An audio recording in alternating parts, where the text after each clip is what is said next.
These women come to this Sydney centre for a meal and some extra support. They came to Australia via plane seeking asylum, but now they feel abandoned. It's like you live in a luxury house with everything, and we are not allowed to get. Temporary and bridging visa holders have access to Medicare and a special benefit payment, the equivalent of job seeker, but it's not available for everyone. What supports do you actually get from the government? It's only school fees, exemption fees only, other than no any supports. We don't get anything from the government, nothing. I think that we are not even considered by the government. You are here, yeah, we accept you, but you should do your best to support yourself. And it's been years of uncertainty as they wait to hear if they'll be accepted as permanent residents or deported. You are always worried, always scared, always feeling unsafe, always feeling unstable. Because in 3 years, I'm still searching the full-time job, not yet getting. So I have my Asian country experience, not experience here. Last year from COVID, I don't have a work, so 1 year more. So after that, I tried to contact asylum seeker. You're not living, you're surviving. If my partner is working, which is 2 or 3 days a week, so we can just pay our rent, and sometimes we are behind, 4 weeks behind. If we eat, we can pay our rent. If we pay our rent, we can't eat. The Asylum Seekers Centre delivers bags of food and toiletries.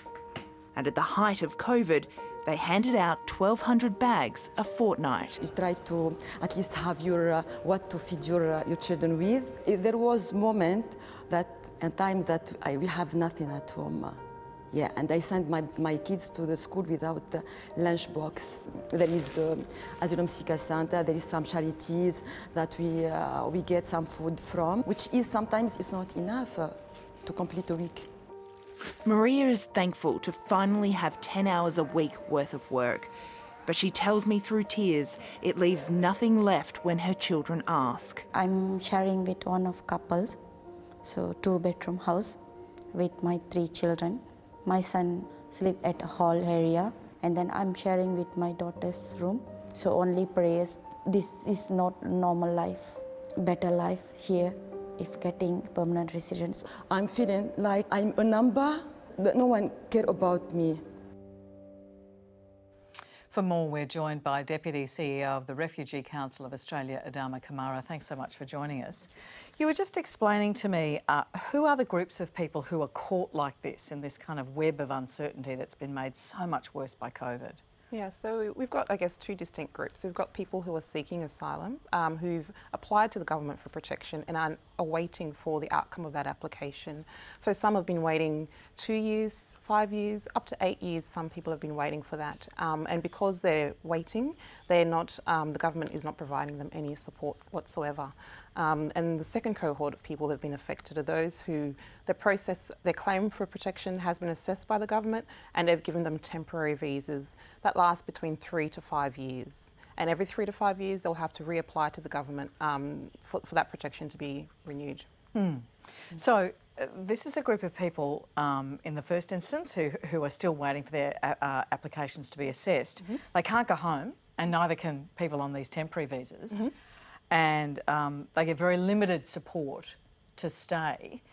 And you've been pointing out that the fact that they couldn't get JobKeeper, so maybe you've got a 3-year visa or a 5-year visa and you get yourself a job and you're making your way through the uncertainty of that, but suddenly you're not on JobKeeper and you're not bonded to that employer, so you're the first to go. Is that what's happening to these women? Absolutely, and I think with these women that you've just seen, they're waiting for their claims to be assessed as well. So there's 2 groups. The ones whose claim hasn't been assessed, they don't know if they can stay in Australia or not, whether it's for a year or longer. They don't know how long they can stay in Australia for. So they've lost their jobs. The bills come in, you've got to feed your family, and they're not in a position to do that. So they're forced to rely on charities.